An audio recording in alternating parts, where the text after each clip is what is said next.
किछु पठेलक नहे रज बाजार सँ मिष्टी मंगे रज बाजार सँ मिठाई मंगेलहुँ दिया के पावन पूजेलहुँ दिया के पावन पूजेलहुँ हमरा पुतहु के अवसर पावन अम्मान किछु पठेलक नहे बादम किनी अनलहुँ दिया के पावन लहु हे दिया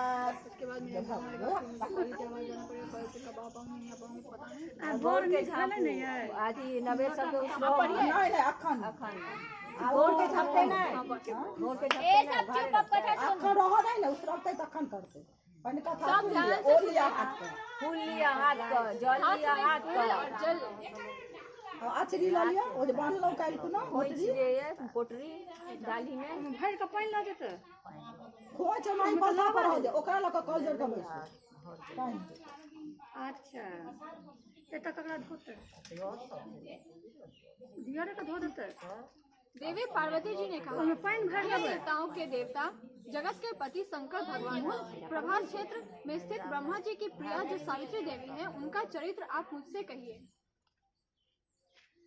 कोई हंसना नहीं। जिसमें उनके व्रत का महात्म्य हो और उनके संबंध का इतिहास हो एवं जो स्त्रियों के पातिव्रत्य को देने वाला सौभाग्यदायक और महान उदय का करने वाला हो। तब शंकर भगवान ने कहा कि हे महादेवी, प्रभास क्षेत्र में स्थित सावित्री के असाधारण चरित्र को मैं तुमसे कहता हूँ। हे महाश्रेणी, सावित्री स्थल नामक स्थान में राजकन्या सावित्री ने जिस प्रकार से उत्तम और सावित्री व्रत का पालन किया, राजधानी मद्रास के देश में एक धर्मात्मा सभी प्राणियों के हित में तत्पर रहने वाला राजधानी तथा राज्य में रहने वाला प्रजाओं का प्रिय अश्वपति नामक राजा था, जो कि क्षमाशील, संतान रहित, सत्यवादी और इंद्रियों को वश में रखने वाला था। एक समय वह राजा प्रभास क्षेत्र की यात्रा के निमित्त वहां पर आया और विधि पूर्वक यात्रा करता हुआ सावित्री के स्थल पर पहुंचा। वहां पर उस राजा ने अपनी रानी के साथ व्रत को किया, जो सावित्री के नाम से सावित्री व्रत से प्रसिद्ध सभी प्रकार की कामनाओं को पूर्ण करने वाला है। लोग इस मंत्र की साक्षात मूर्ति बनकर स्थित श्री ब्रह्मा जी की प्रिया सावित्री देवी व उस राजा से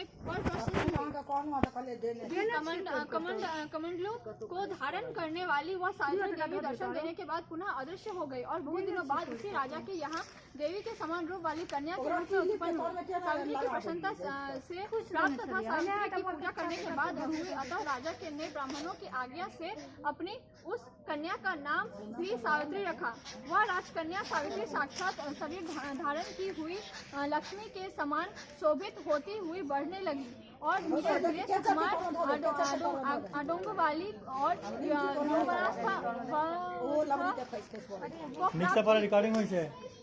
जिसके मध्य भाग सुंदर और नितंब भाग विस्तृत थे और जो सुवर्ण की प्रतिमा के समान दिखाई पड़ती थी।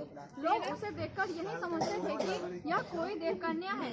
कमल के समान विशाल नेत्रों वाली एवं तेज से अग्नि के समान प्रज्वलित होती हुई वह सावित्री महर्षि विभु द्वारा कहे हुए सावित्री व्रत को करने लगी, जिसके आरंभ में सुंदर वर्ण वाली उसे उपवास करके सिर में स्नान की हुई सावित्री देवता की प्रतिमा के पास जाकर अग्नि में हवन करके ब्राह्मणों से स्वस्ति वाचन कराया और उन ब्राह्मणों से अवशिष्ट पुष्पांजलि ग्रहण करके सखियों से घिरी हुई लक्ष्मी देवी के समान सुंदर रूप में सुशोभित हुए वरारों व राजकन्या समीप में जाकर पिता के चरणों में प्रमाण कर प्रथम प्राप्त पुष्पांजलि को निवेदित कर हाथ जोड़कर राजा के पार्श्व में स्थित हुई। युवावस्था को प्राप्त हुई देखकर राजा ने उसके विषय में मंत्रियों से सलाह लेकर राजकन्या से कहने लगा, हे पुत्री, तुम्हें योग्य वर को देने का समय आ गया है। मुझसे कोई तुम्हारे देश से घर्षित होकर तुम्हें मांगने के लिए भी नहीं आता है और मैं विचार करने पर तुम्हारी आत्मा के अनुरूप वर को नहीं पा रहा हूँ। अतः हे पुत्री, देवताओं के निकट मैं जिस तरह निंदनीय न हो वैसा तुम करो। मैं धर्मशास्त्रों में पढ़ा और सुना भी है यदि पिता के गृह में रहती हुई विवाह के पहले ही जो कन्या रजोधर्म से युक्त हो जाती है वह शूद्र के समान समस्या समझी जाती है तथा उसके पिता को ब्रह्महत्या के समान पाप लगता है। इसलिए हे पुत्री, मैं तुमको भेज रहा हूँ कि तुम स्वयं को अपने योग्य वर ढूंढ लो। वृद्ध मंत्रियों के साथ शीघ्र जाओ और मेरी बात को मानो। इसके बाद जैसा कहते हैं वैसा ही होगा। ऐसा कहकर सावित्री घर से निकलकर राजर्षियों के रम्य तपोवन की ओर चल पड़ी और वहां पहुंचकर माननीय वृद्धजनों को प्रणाम कर सभी तीर्थों और आश्रमों में जाकर पुनः मंत्रियों के साथ सावित्री अपने गृह पर आ गई और वहाँ पर पिताजी के समक्ष पवित्र देवर्षि नारद को बैठे हुए देखा। आसन पर बैठे हुए नारद जी को प्रणाम कर मुस्कुराती हुई जिस कार्य के लिए वन में गई थी सारी कथाएं उनसे कहने लगी। सावित्री बोली, हे देवर्षि नारद जी, सलवादेश में धर्मात्मा घुमेत्सन ने के नाम से विख्यात एक क्षत्रिय राजा है जो देववश अंधे हो गए हैं। उस समय उनको छोटा सा एक बालक और उसकी माँ थी। ऐसे समय में अवसर पाकर उनका पूर्व बैरी रुकेम नामक एक सामंत राजा ने उनसे छीन लिया। अतः वह आर्य घुमत से छोटे बच्चे को साथ लिए हुए अपनी स्त्री के साथ जंगल की ओर चल दी। उसका वह पुत्र वन में ही बड़ा होकर परम धार्मिक सत्य बोलने वाला है।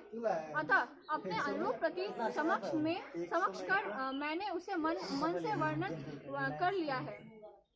यह सुनकर नारद जी ने कहा, हे राजन, सावित्री ने यह बड़ा कष्टप्रद कार्य कर डाला। बाल बुद्धि होने से इससे केवल गुणवान समझकर सत्यवान को वर्णन कर लिया। उसका पिता सत्य बोलता है, उसकी माता सत्य बोलती है और वह स्वयं भी सत्य बोलता है। इससे उसका नाम मुनियों ने सत्यवान रखा है। उसको नित्य अश्व घोड़े प्रिय है और वह नित्य घोड़े बनाया करता है तथा चित्र में भी घोड़ों को लिखता रहता है। इससे उसे चित्रासव भी कहते हैं। सत्यवान दान और गुण में रत्नीदेव ने के शिष्य के समान है। ब्राह्मणों की रक्षा करने वाले और सत्यवादी तथा औशीनर शिवी के समान है। यति के समान उदार चंद्रमा के समान देखने में प्रिय लगने वाला रूप में दूसरे अश्विनी कुमार के समान और घुमतसेन के समान बलवान है। किंतु उसमें केवल यही एक दोष है, दूसरा कोई नहीं सत्यवान। आज से ठीक 1 वर्ष का शिनायु होने जाने का देह त्याग कर देगा। इस प्रकार नारद जी की बात सुनकर राजकन्या सावित्री ने राजा से कहा, राजा लोग किसी से एक बार कोई बात करते हैं, ब्रह्मावेता ब्राह्मण एक ही बार कहते हैं और एक ही बार कन्या दी जाती है। ये तीनों कर्म एक ही बार किए जाते हैं, बारंबार नहीं। दीर्घायु को अथवा अल्पायु गुणवान हो अथवा निर्गुण वर एक बार वर्णन कर लिया, अब दूसरे वर को वर्णन नहीं करूंगी। पहले मन से निश्चय करके बाद में उसे वाणी द्वारा प्रकट किया जाता है, पुनः उसके बाद कर्म द्वारा किया जाता है। इससे प्रत्येक कार्य में मन को प्रमाण माना जाता है, अर्थात मन के विरुद्ध कार्य नहीं किया जाता। नारद ने कहा, हे राजन, यदि आपको भी इष्ट हो तो अपनी पुत्री सावित्री का कन्यादान निर्विघ्नता के साथ शीघ्र कर डालिए। ऐसा कहकर नारद जी आकाश मार्ग से स्वर्लोक चले गए। उसके बाद राजा ने भी शुभ मुहूर्त में समीपवर्ती वेदों के परमगामी ब्राह्मणों के द्वारा पुत्री सावित्री का विवाह संबंधित सभी कार्य संपन्न किया और तनवंडी सावित्री मनोभिलषित उस सत्यवान पति को पाकर ऐसे प्रसन्न हुई जैसे कोई पुण्यवान पुरुष स्वर्ग को पाकर प्रसन्न होता है। पुनः शिवजी पार्वती से कहते हैं, हे पार्वती, इस प्रकार उस आश्रम में उस समय रहते हुए सावित्री और सत्यवान के कुछ समय व्यतीत हुए। उस समय केवल एक भार्या सावित्री ही ऐसी थी जिसके चित्त में रात दिन जो नारद की कही हुई बात थी उसकी याद बनी रहती थी। उसके बाद बहुत दिन बीत जाने पर वह समय आ गया कि जिसमें सत्यवान को मरना था। तथा सावित्री नारद की कही हुई मरण की तिथि को हृदय में गिनती हुई ज्येष्ठ मास शुक्ल पक्ष की द्वादशी तिथि को सायंकाल में आज से चौथे दिन मेरे पति को मरना चाहिए। यह सोचकर 3 रात्रि तक निराहार व्रत कर रहने का उद्देश्य रखकर रात दिन आश्रम में स्थिर रूप से रहने लगी। इसके बाद 3 रात्रि बीत जाने पर प्रातः काल मरण तिथि वाले दिन स्नान कर देवताओं का तर्पण करने के बाद चरु हासिनी सावित्री ने सास व ससुर का पाद वंदन किया। उसके बाद जब कुल्हाड़ी लेकर सत्यवान जंगल की ओर चल पड़े तब जंगल की ओर चला, तब जाते हुए अपने पति के पीछे पीछे सावित्री भी चली। वन में पहुंचकर सत्यवान जल्दी से फल, पुष्प, समिधा और कुशा तथा सूखी लकड़ियों को इकट्ठा कर ले जाने योग्य भार बनाने लगा। लकड़ियों को काटते काटते उसके सिर में पीड़ा होने लगी, जिससे उस कार्य को छोड़कर वटवृक्ष की एक शाखा को सहारा लेकर सावित्री से कहने लगा कि हे सुंदरी, सिर की वेदना मुझे दुख दे रही है, अतः मैं तुम्हारी गोद में सोना चाहता हूँ। सावित्री ने दुखित होकर कहा, हे महाबाहु, आप विश्राम करें, पीछे हम श्रम को दूर करने वाला आश्रम को चले। जैसे ही पृथ्वी पर बैठी हुई सावित्री ने सत्यवान के सिर को अपनी गोद में रखा, वैसे ही उसने पिंगल वर्ण वाले कीड़े पीत वस्त्र पहने हुए साक्षात सूर्य के समान उदित हुए पुरुष को देखा। उसे देखकर सावित्री प्रणाम कर पशु से उससे कहने लगी, आप देवताओं अथवा दैत्यों में से कौन है जो मुझे धर्मच्युत करने के लिए आए हैं? मुझे अपने धर्म से च्युत करने के लिए कोई समर्थ नहीं है, क्योंकि हे पुरुष श्रेष्ठ, मुझे धधकती आग में लपट के समान ही समझती। मैं सब प्राणियों के लिए भयंकर और कर्मानुसार उनका उचित दंड देने वाला यम हूँ। सो हे पतिव्रता सावित्री, समीप में पड़े हुए तुम्हारे इस पति की आयु समाप्त हो गई है। इसे यमदूत पकड़ कर नहीं ले जा सकेंगे, इसलिए मैं स्वयं आया हूँ। ऐसा कहकर फांस को लिए हुए यमराज ने सत्यव्रत के शरीर से अंगुष्ठ मात्र शरीर वाले पुरुष को बलपूर्वक निकाल लिया। उसके बाद पृथ्वीगण से सेवित यमपुरी के मार्ग की ओर चलना शुरू किया, तो वरारोह सावित्री भी उनके पीछे पीछे चली।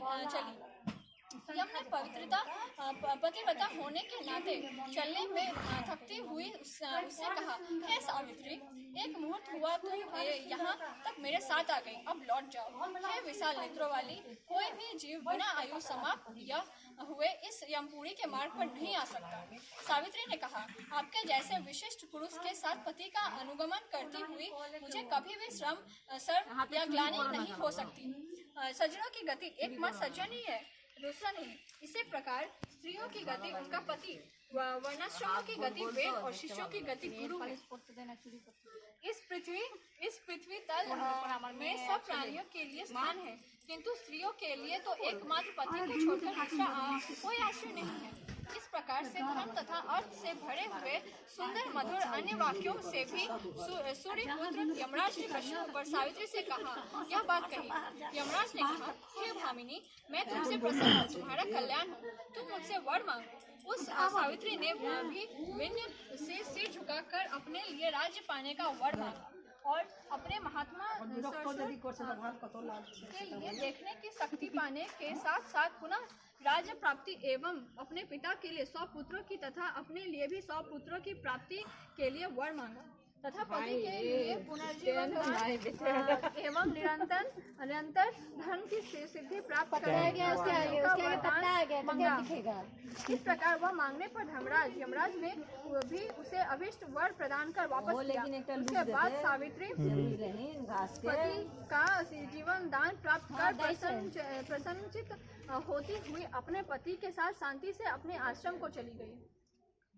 उसी सावित्री ने ज्येष्ठ की पूर्णिमा के दिन इस सावित्री व्रत को किया था, जिसके प्रभाव से उसके ससुर को पुनः नेत्र की प्राप्ति, उसके बाद उन्हें निष्कंटक अपने देश तथा राज्य की प्राप्ति और सावित्री के पिता को 100 पुत्र तथा सावित्री को भी 100 पुत्र की प्राप्ति। इस प्रकार से सावित्री व्रत में संपूर्ण महात्म्य को कर दिया। अपने सब पूजा फल से मना देवी पार्वती ने कहा, हे देव, सावित्री के द्वारा किया हुआ वह महान व्रत गीत होता है अपन जे आए गीत से और ज्येष्ठ मास में उसका विधान कैसे किया जाता है? हे विभो, उस व्रत को देवता कौन है? कौन मंत्र क्या फल है? हमरा मुंह लगे ना हाथ से आता इस सनातन धर्म को विस्तार पूर्वक काला क्या ईश्वर शंकर जी ने बहुत देर चल लगे आवे ना चाची आई आवे ना चाची सब सावित्री व्रत का आदर पूर्वक सुनो, जे बात आदर पूर्वक सुनो। हे महेश्वरी, उस सती सावित्री ने जिस प्रकार से व्रत को किया उसे मैं कह रहा हूँ। हे भाविनी, ज्येष्ठ शुक्ल की त्रयोदशी तिथि के दिन प्रातः दंत धावन कर चुकने के बाद 3 रात्रि तक उपवास करने का नियम करें। यदि व्रती अक्सर उपवास करने में असमर्थ हो तो जितेंद्र होकर त्रयोदशी के रात्रि में उपवास कर और चतुर्दशी के दिन बिना मांगे प्राप्त हुए अन्न को ग्रहण कर तथा पूर्णिमा के दिन उपवास करें।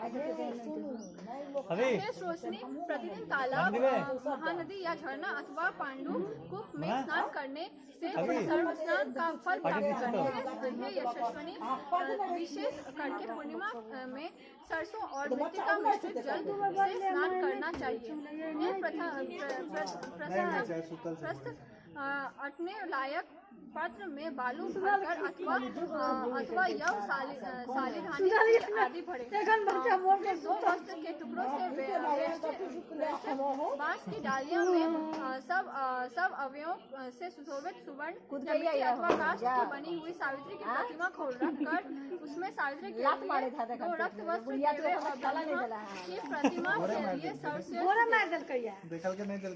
इस प्रकार से ब्रह्मा के साथ सावित्री का यथाशक्ति गंध पुष्प दीप नवेद आदि से पूजन करें।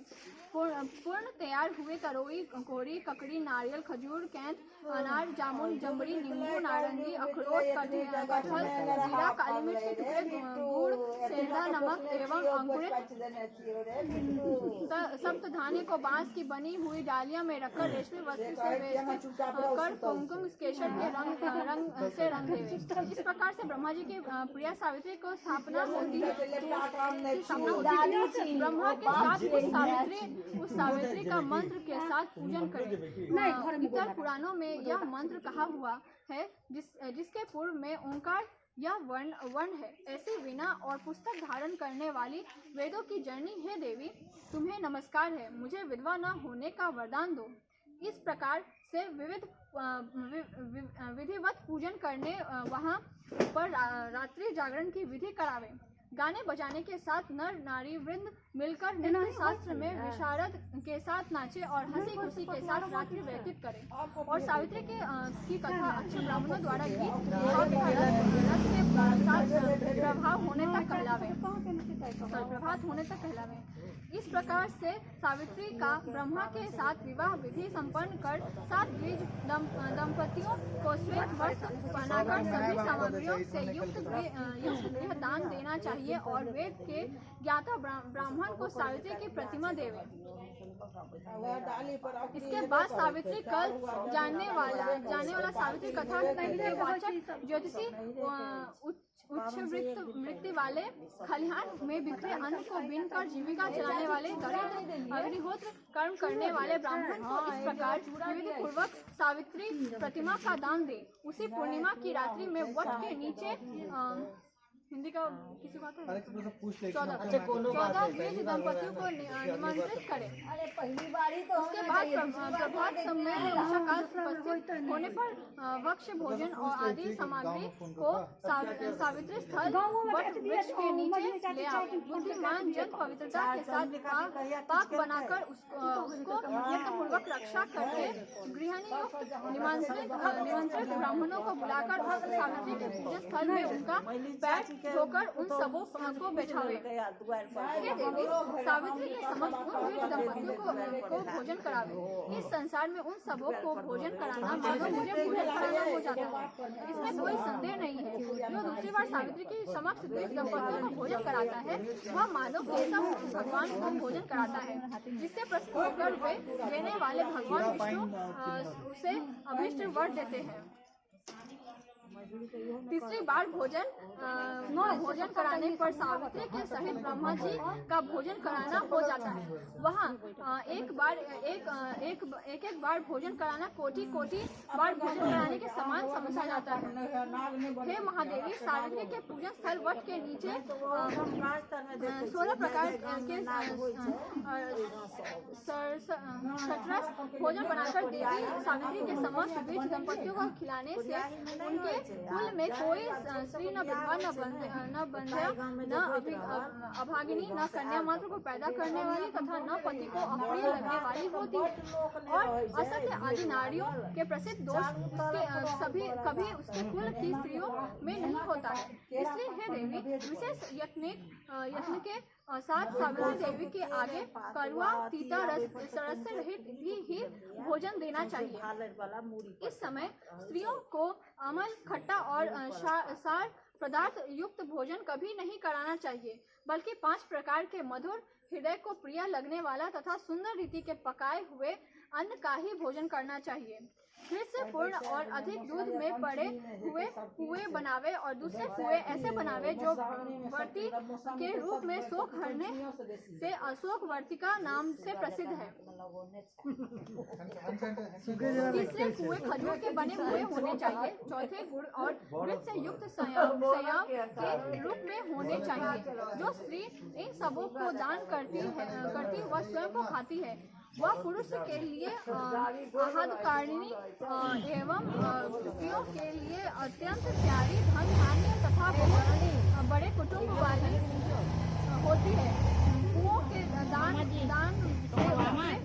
कुल में ज्वर, संताप और किसी प्रिय के का दुख नहीं होता है। अशोकवर्ती के दान से 12 पीढ़ी तक उसका कुल बहुओं, लड़कों, अनगिनत दास दासियों से भरा होता है। और जो स्त्रियां पुत्रियों को देती है उनके कुल में बहुओं के साथ लड़कियां भी पुत्रिनी होती है।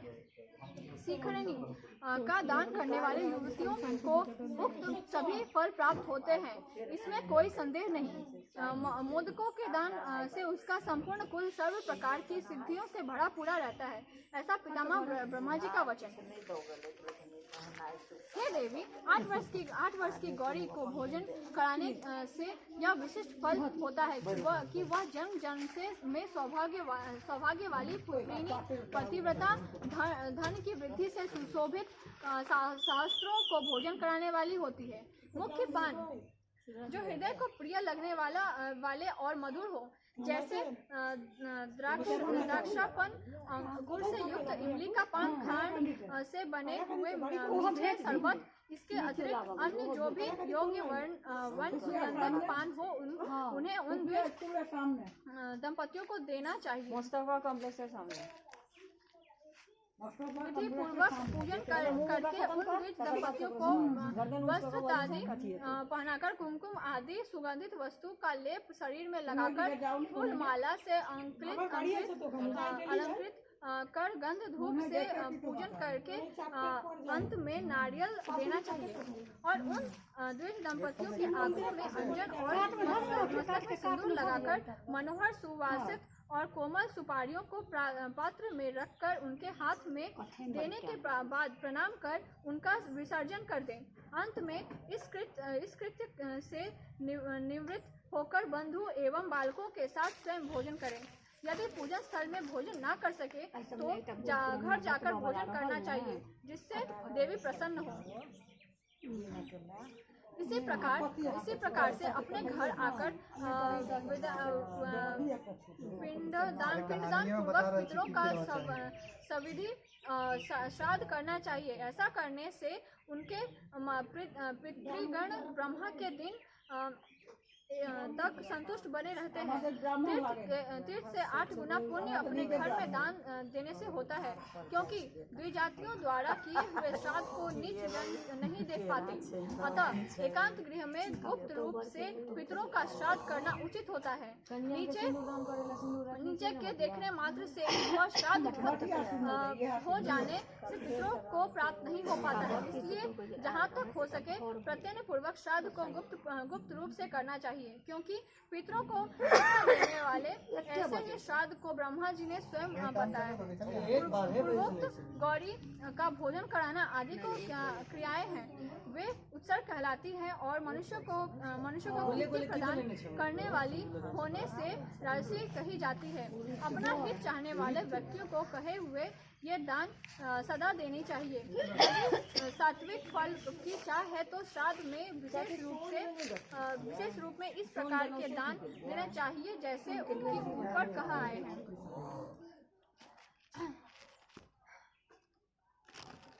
हे देवी सावित्री, व्रत का उद्यापन सभी प्रकार के पापों से छुटकारा पाने के लिए मनुष्य को अवश्य करना चाहिए। इसके करने से इच्छा या अनिच्छा से किए हुए सभी पाप तक्षण नष्ट हो जाते हैं। जो लोग इस प्रकार से वट सावित्री की यात्रा करते हैं उनको इस लोक में सौभाग्य, धन धान्य, सुंदर स्त्रियां विविध पूर्वक से प्राप्त होती है। यह यात्रा विधान को जो कई मनुष्य भक्ति पूर्वक करता है या इस वट सावित्री व्रत कथा को सुनता है वह पापों से छुटकारा पा जाता है। हे देवी, जो पुरुष ज्येष्ठ की पूर्णिमा के विधि पूर्वक सावित्री के पूजन स्थल की 8 या 54 अथवा 16 प्रतिदक्षिणा यत्न पूर्वक करते हैं तो उनके द्वारा अज्ञान पूर्वक किए हुए अगमया स्त्री के साथ गमन रूपी पाप अथवा अन्य भी किए हुए पाप नष्ट हो जाते हैं, इसमें कोई संदेह नहीं है। जो उक्त सावित्री के स्थल के नीचे जाकर संध्या वंदन किया करते हैं और अपनी पत्नी के हाथ से लाए हुए पांडुकूप में जल से सुवर्ण की झाड़ी अथवा मिट्टी की झाड़ी से भामिनी जल लाकर संध्योपासन करते हैं, उनके द्वारा 12 वर्ष तक संध्योपासना की हुई मानी जाती है। पांडुकूप में स्नान करने से अश्वमेध यज्ञ का फल होता है। दान देने से 10 गुना फल और उपवास करने तथा सुनने से अंततः फल होता है। कन्या के की कहै छै बियाह त जीत एकटा कहियो बियाह हेतै, नै त सुबह सुबह कहि दियौ बियाह हेतै। सिंदूर दिए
लड़का का हाथ में ना हिसाब लगा चोरी ने करब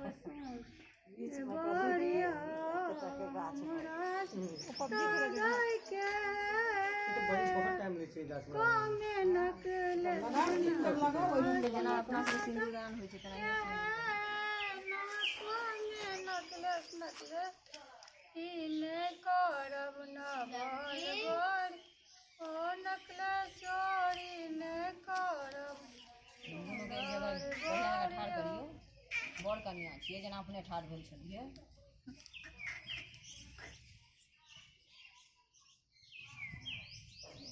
ओहिठमा अहाँके घूरल नहीं है, बड़ कन्या के वहाँ एक पर बैसा दियो ने घर पर आ पानी ढारू आम लऽ कऽ। घूरल किया नहीं हेतै, आब कनी ठाढ़ हेतै, सूता जे लपटेतै तऽ कनी घूरतै ना। सूता नहीं लपटेतै ना, सूता नहीं लपटेतै, बच्चा पे उतला के चुमा ले लेबे हो जेतै। मम्मी रिकॉर्डिंग हो रहा है, मम्मी का साउंड वहाँ पे। सूता नहीं लपटेतै, अन्ना क्या कहलिए बनावल है। उनका सब पूरा दो दियोन फूल डाली बढ़िया जगह आचार लपटा दियोन दो दियोन भऽ गेलन बियाह दान भइए गेलन आप खाली वो गले मिलथिन गोड़ लगथिन गोड़ के अपन आशीर्वाद देते भाई जी सदा सुहागन रहो धन्यवाद गोड़ लगे दियो लगा दे कन्या केना के पैसा हो गए हमहू कथि को देख तू सागे यदि आम लगा जल ढारू ना पड़े गोड़ में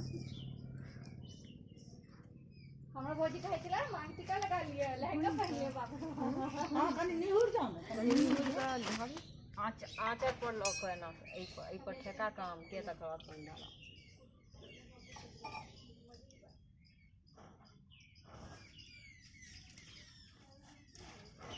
लहंगा खास कोरिया के चलबल भूल लियो या ए घूरल नहीं त केना के घरे से हां ते ना कर लियो ना भ जेतै ओनाही हाथ के ना घुरा देते हां हम तो रिकॉर्डिंग कर दिले भाईजी वाला देखा छै खुशबू त वीडियो न बियाह काल वीडियो घुमै छै ना तेरा नहीं घुमै छै हमार के रिकॉर्डिंग करते हैं मम्मी खुशबू दीदी होता हां बियाह में वीडियो न घुमै देखो तो नहीं मन हां ओनाही कदी ओनाही दादा हां पैसा ले बोलते यार बुला ओए आम को ही जेल में रख छुट्टी के 151 नहीं है हां अब कन्या के कटे की कहे छै पंखा ल लिया शादी में जे पंखा छला शादी वाला पंखा की केना नहीं के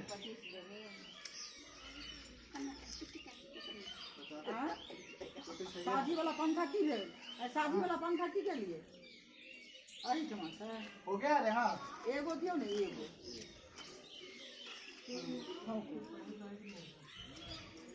बढ़िया जगह लेकिन वर्षा आई गला मिल ले सब बुझ लियो भ गेल अगर पत्ता तोड़ तोड़ के फेकल गए हां करे छी अखन घर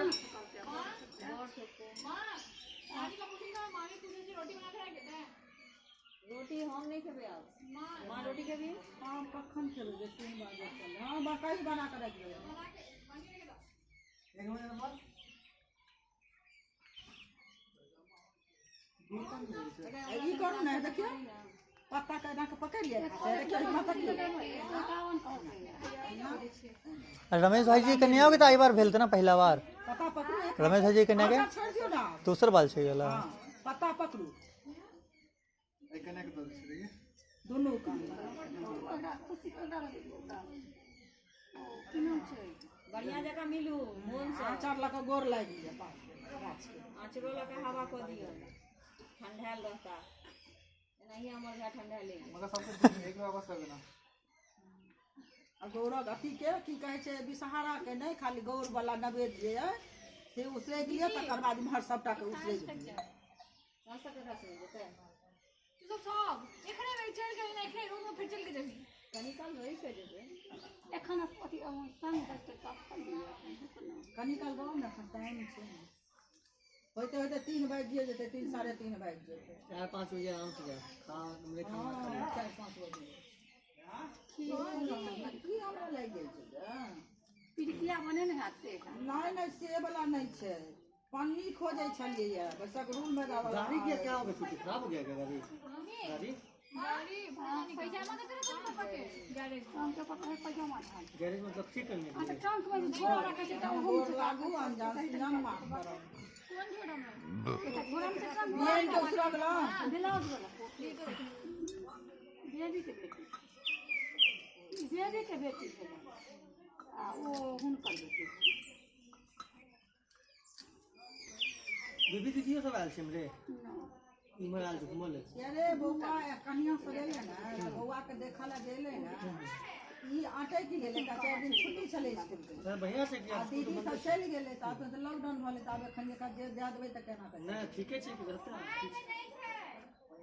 ओमे दूटा पैजामा रहे ओमे 6 पैजामा देखी ना तकी ना आ भ गेल साजी में का गौर तौर ध लिया एक बेर घर चल पता ओ हां ई करू बर पता की केलौ देने छलवा से आ देखियो की कहबे हे देखियो आई आंगुर से कहियो कि बर लिया पाछू के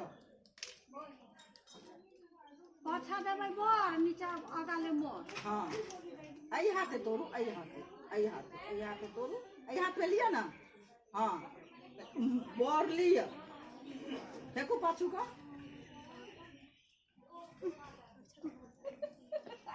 आई हाथे लिया ना पगली बामा हाथे फेंकू ललक हां फेरो लिया फिर बामे हाथे लिया बामे हाथे तोड़ू एक टका सौंसे तोड़ लिया नहीं है कथी कहै छै बर लिया मोर दिया आगू का फेंकू बर दिया आगू में फेंकू ना गाछ उहो फेंक ओ आगा फेंक के छै एकटा पाछा एकटा आगा ई आगा फेंकू अरे आए के बाद पीछे फेंको एना कर लेती हाथ के देखियो बोर लिया फेंकू हाँ मोर फेंकू ना एकरा हाँ और घुमाओ माथा पर तके बाद मोर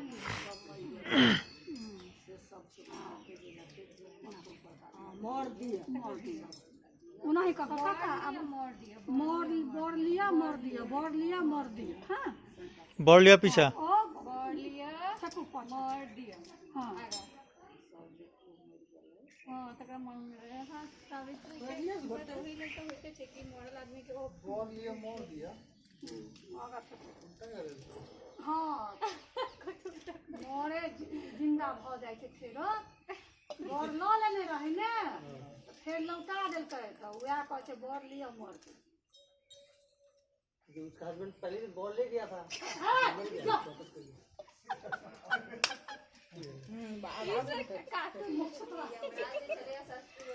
सावित्री के की कहे छै राजपाट सब ससुर के छिना गेल छले ना बॉटल सब मरि गेल छै ना तऽ सावित्रीए ना मांगने छले या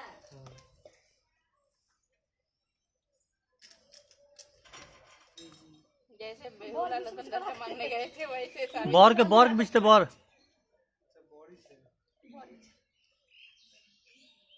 में बहुत सारे बैक्टीरिया चला है चुपना हम बैक्टीरिया खा लेंगे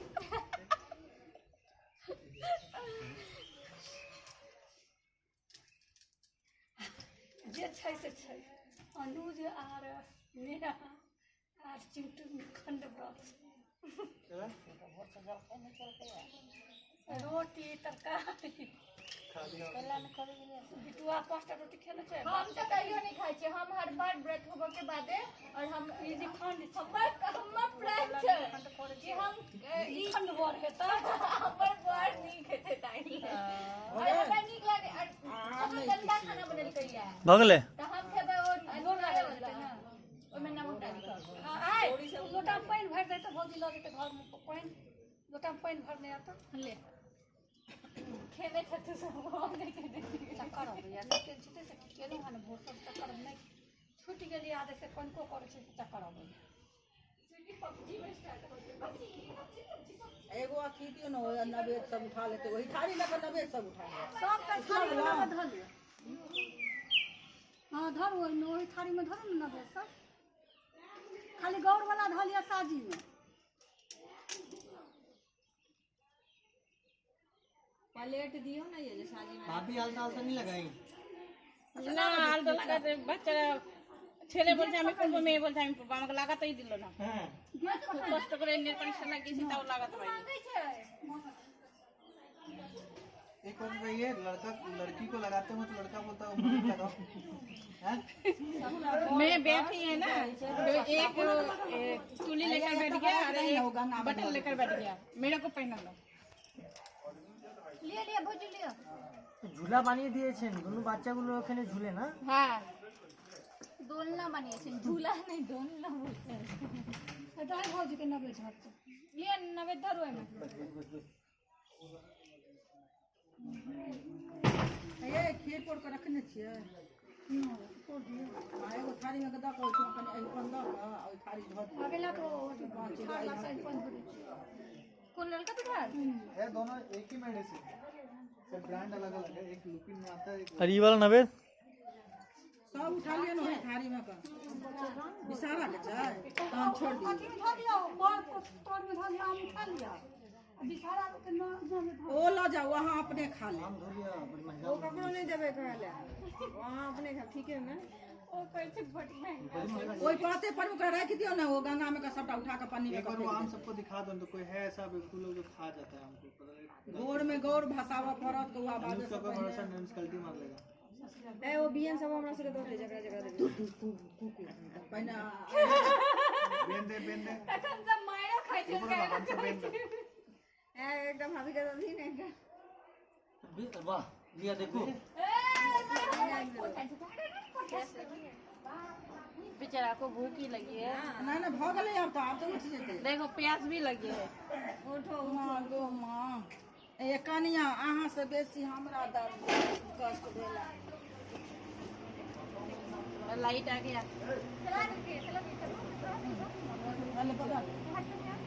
हो गए थे पूजा अंदर हो देखे तू आवे एकरा पूछा पूछा करे ए नहीं उठाओ सब नहीं के दाई हमरा पहले बियन लो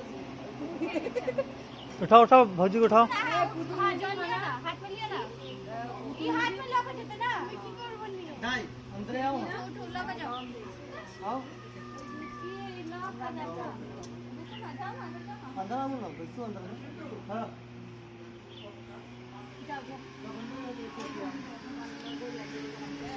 रुक जाओ तो कनिया नहीं है खाली नहीं ये कनी रुक तू हट तोरा नहीं कहल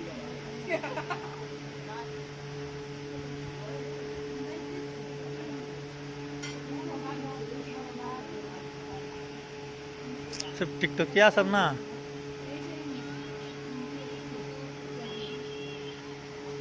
कनी घूम लियो कनी फिर लियो टिकटॉक बना रहे। देख टिकटॉक बना लिया तेरा देख टिकटॉक क्या ना टिकटॉक बना लिया जा जा अब जाओ भाग ला है काज बोला बोला आओ आओ हे भगवान हे भगवान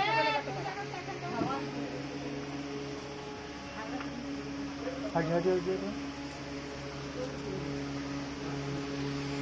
देख करके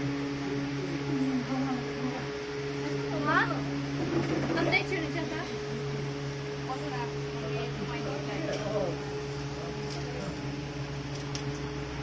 गोर लागू बैस के गोर लागू चल आ खाना को न दियो से पैर धो देबे इमा लाओ ए तकरा को हां ओ दिला दे गोर लागू मांगे रे वरदान माँ के मंदिर में जाके मांगे रे वरदान के मंदिर में जाके माँ सज मांगबै सिर के सिंदूर सिंदूर हे प्यार माँ के मंदिर घर जाके मांगिले वरदान दूसरा मांगै छी माता हे सासू ससुर जी दूसरा मांगै छी माता हे सासू ससुर जी ससुर के परिवार माँ के मंदिर घर जाके मांगिले वरदान माँ के मंदिर घर जाके तेसर मांगै छी माता हे नहिरे के परिवार माँ के मंदिर घर जाके मांगिले वरदान माँ के मंदिर घर जाके उठ जाओ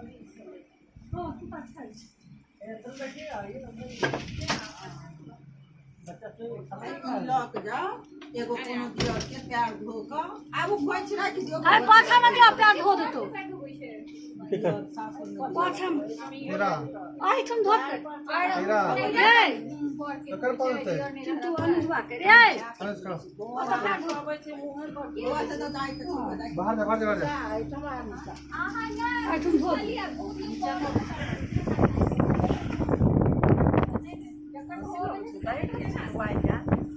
पैर धोई दई है पैर नहीं दे पहले पैर लिया किछु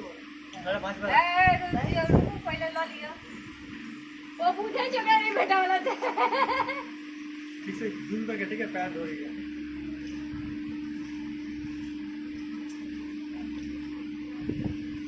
लिया ला लिया हाथ में लिया तो भौजी पहन दो बेची सबके नहीं हमारा नहीं जा रिकॉर्ड ही नहीं हुआ। हम दो दे भौजी के पास बोलिए